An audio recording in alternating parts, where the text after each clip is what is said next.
Então, povo, estamos de volta depois de um longo e tenebroso inverno. Inverno.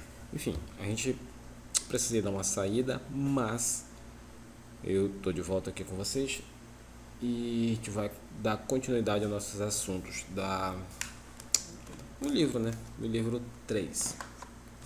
Então, assim, essa parte aqui, a gente parou aqui. A gente ficou de continuar na Ásia Central, Ásia e Ásia Setentrional, né? São duas regiões da Ásia que a gente vai começar a falar agora. No livro de vocês, no nosso livro, no caso, está muito resumida essa parte, então a gente vai trabalhar essa parte que está aqui no livro e nós vamos buscar outras informações para poder complementar o que temos no livro, certo? Então, quando a gente fala da Ásia Central e Setentrional, as informações que nós temos aqui dão logo de cara esse diagnóstico para a gente. Ó. São duas regiões do continente asiático que abrigam ao todo 6 países que apresentam diferenças entre si, obviamente. Aí você pode dizer aqui, ver, esses são os 6 países, e uma coisa que chama logo a atenção é, mas isso daqui? A Rússia. A Rússia não é da Europa? Sim, a Rússia é um país europeu, politicamente falando, a Rússia é europeia, certo? É um país europeu. No entanto, boa parte do território russo, mais da metade, quase 2/3 da Rússia estão dentro do território asiático, certo? E isso não é uma coisa, não é uma novidade, né? Existem outros países que também têm parte do seu território em um continente e outra parte em outro continente, como por exemplo Istambul, que também fica parte na Europa e parte na Ásia, e outros que a gente não vai ficar agora citando um por um, mas enfim, isso não é uma coisa assim tão complicada e tão difícil de acontecer. Tá? Então, apesar da Rússia ser um país politicamente falando, oficialmente falando europeu, essa parte da Rússia que fica na Ásia também vai ser considerada para efeito de estudo e análise dessas regiões asiáticas. Tá? Então, assim, a gente já adiantando que a Rússia, ela faz parte.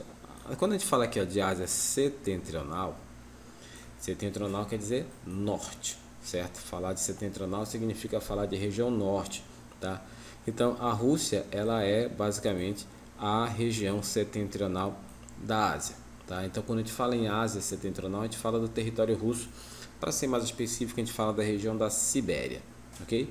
E, obviamente, que os outros países, né, o Cazaquistão, Quirguistão, Tadiquistão, Turcomenistão, Uzbequistão, Feijão, Baião, Macarrão, enfim, esses países eles fazem parte do que nós chamamos de Ásia Central. Então, mais uma vez, a gente vai analisar basicamente esses dados que a gente tem aqui. E o IDH, que você já sabe, né? Índice de Desenvolvimento Humano, está mais ou menos aqui bem ajustado entre eles. A gente não vê grandes diferenças. A Rússia tem um destaque, assim como o Cazaquistão, né? Como os dois países que têm o IDH mais alto. Porém, assim, desculpa, porém não é nada demais. É um IDH que é ok. Não é nada que, oh meu Deus, que DH lindo, que DHzão, né? Mas, enfim, os outros países têm um IDH já ali na casa do 0,600 e alguma coisa. É um IDH que, assim, a gente pode dizer que ele é baixo, não é baixo, assim, mas também é ali, meio pau, meio tijolo. O IDH que é meio mais ou menos. Em relação à expectativa de vida, ó, a gente vê que está beirando ali a casa dos entre 65 e 70 anos, certo? É bem, digamos, estável nessa faixa de número de idade. E perceba a diferença quando a gente fala aqui de renda per capita. Enquanto que o Cazaquistão e a Rússia, olha, o Cazaquistão passa dos 10 mil, a Rússia beira os 10 mil dólares anuais, Quirguistão 1.106, Tadiquistão 926, certo? Turcomenistão um pouquinho mais, o Uzbequistão, mas assim, esses dois aqui, ó, o Quirguistão e o Tadiquistão, eles têm uma diferença muito grande, ou seja, esses países eles são disparados os dois mais pobres entre esses 6 que a gente está falando aqui. Então, quando a gente pega a renda per capita e vê que ela é muito baixa, a gente percebe que desculpa, há uma diferença absurda entre os níveis de desenvolvimento desses países, né? A Rússia e o Cazaquistão, principalmente quando comparado com os outros vizinhos. A taxa de alfabetização até que é bem alta. Perceba que no Uzbequistão aqui, segundo, claro, esses dados que a gente tem aqui, que é do IBGE, né, foi feito em maio de 2018, o melhor acesso foi em maio de 2018, O Uzbequistão é um país que tem 100% da sua população alfabetizada, ou seja, uma taxa de alfabetização de 100%, o que é muito bom. Mas na verdade, se a gente for ver, ó, todos os países, 99,8, 99,5, 0,7, 0,8, a taxa de alfabetização até que é bem alta, o que é muito bom, claro, é ótimo, positivo pra caramba. Mas a gente vê que, assim, esses números eles não podem ser analisados de forma individual, porque eles, na verdade, eles apresentam apenas um aspecto da questão social, econômica e política desses países, que só vai poder ser compreendida, assim, de forma mais ampla, se esses números forem analisados em conjunto, ok? Como eu disse aqui, cara, a gente tem uma informação muito curta, muito reduzida nessa parte do livro, que a gente vai precisar então ver outras, outros sites, outros textos, outras fontes de informação, e eu aconselho que vocês também façam isso, não só em geografia, em todas as matérias. Não fiquem apenas com o livro, não fiquem apenas com a apostila, não fiquem apenas com o que o professor ou a professora manda para você. Sempre procure uma informação a mais, sempre procure confirmar se aquilo que você está vendo de fato corresponde à verdade. Não quer dizer que o professor esteja mentindo para você, não é isso, gente, mas é que a gente vive num mundo tão globalizado, onde a informação circula tão rápido que às vezes, dependendo da situação, o que é verdade hoje, daqui a pouco já não é mais. Então, assim, é sempre bom estar buscando confirmação, buscando novidades, buscando, sabe, conhecimento. Conhecimento nunca é demais e não faz mal para ninguém. Pelo contrário, só faz bem, na maioria das vezes. Enfim. Uma característica que está sendo detalhada aqui no livro para a gente é que a taxa de urbanização é bem grande, ou seja, a gente tem populações aqui que vivem muito mais nas cidades do que nas zonas rurais, tá? Não, olha, é isso mesmo. Se a gente for parar para pensar, aqui está dizendo, na verdade, que as populações que vivem nas zonas rurais, elas chegam a beirar os 40%. É muita gente. Porque, na verdade, esses países, a gente vai ver já em outras informações que a gente vai ver, esses países, eles, assim, tirando a Rússia, com essa questão, eles não são, digamos assim, muito desenvolvidos em relação às cidades. Eles têm cidades, mas historicamente as populações que vivem nesses países, muitos deles são nômades, alguns inclusive têm até hoje esse hábito de viver do nomadismo. Para quem não está ligado ainda, nômades são aqueles povos que não têm um paradeiro fixo, né? Eles se movimentam ao longo do território e eles vivem um tempo em uma área, depois de um... Meu Deus, peraí, uma pequena falha, deu um bug aqui na garganta. Será que é o corona? Depois de um tempo, eles se... Sim, nômades são pessoas que vivem um certo tempo em um território.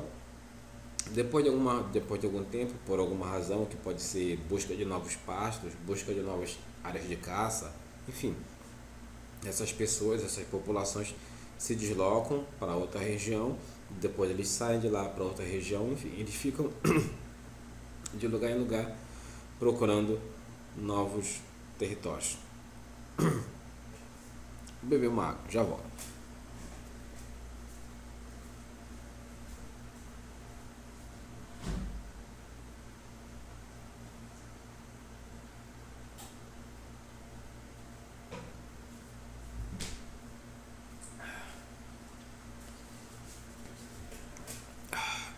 Espero que melhor agora. E já que eu tô falando aqui, ó, eu coloquei nesse site que o Brasil Escola, que tem muita coisa bacana lá, pra gente ter mais algumas informações sobre a Ásia Central. Então, olha, aqui tá falando sobre regionalização, tarará, e aqui a gente vai falar sobre, começa falando aqui. Olha, o relevo dele basicamente plano. Ou seja, nós temos muitas planícies, alguns planaltos, mas basicamente muitas planícies. Nessas planícies a gente vai ter áreas muito boas para a criação dos rebanhos de cavalo, de gado, de ovelha, de carneiras principalmente, que são uma fonte de alimento muito grande e também uma fonte econômica, né, já que esses ovelhas eles fornecem, além da carne, a lã, né, que é vendida por esses pastores para sua subsistência. Então essa área de imensas planícies que são cobertas por vegetação rasteira são excepcionais para pastoreio, para criação de animais, ok? Ou para plantação de animais, né, Fernando? Fernando, já te citei 2 ou 3 vezes aqui, já dá para pedir música no Fantástico, né? Então, assim, que mais que fala aqui? Tá, uma área de 4 milhões de quilômetros quadrados, tá? E o Cazaquistão é o maior desses aqui. Ah, detalhe, aqui ó, a gente está falando só de Ásia Central. Ou seja, nós não estamos falando de Ásia Setentrional. A gente não está falando da Rússia, tá? Então, entre esses países, o Cazaquistão é o maior deles, que tem 2,7 milhões de quilômetros quadrados. Falei já aqui do relevo, né? Que nós basicamente temos planaltos e várias planícies, muito mais planícies que planaltos. Tá? Tanto é que aqui fala que os planaltos são de altitudes modestas, ou seja, são altitudes não tão elevadas, são ali bem, sabe, mais ou menos, ok? E faz região com o Oriente Médio e outras regiões, claro. Vegetação eu já falei, ó, basicamente de tipo estepe. Para quem não sabe, estepe não é aquele que a gente tem lá no pneu do carro, né?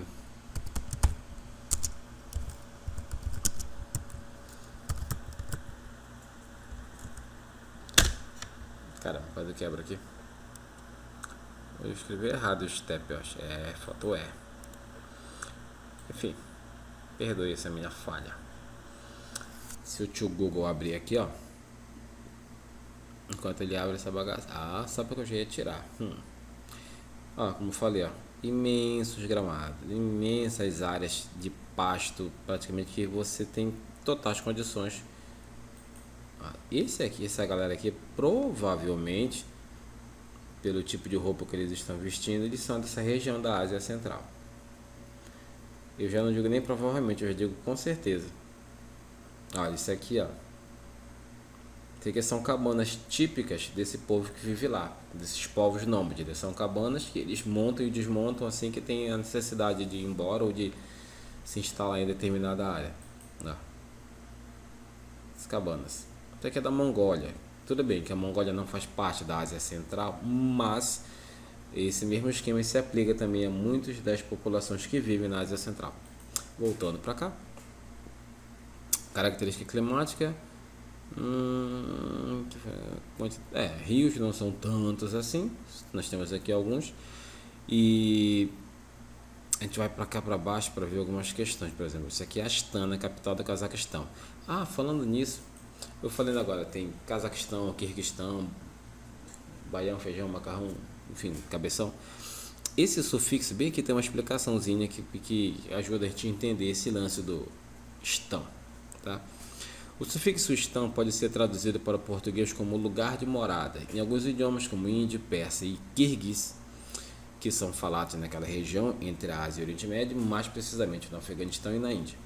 Logo, o nome Cazaquistão pode ser traduzido como morada dos cazaques, Quirguistão, lugar dos quirguizes, Afeganistão é o território dos afegãos, Tadiquistão, Turcomenistão e Uzbequistão segue o mesmo padrão. Então, esse negócio do estão, certo? É lugar de, morada de, parada de alguma coisa. Por exemplo, baião é morada do ba.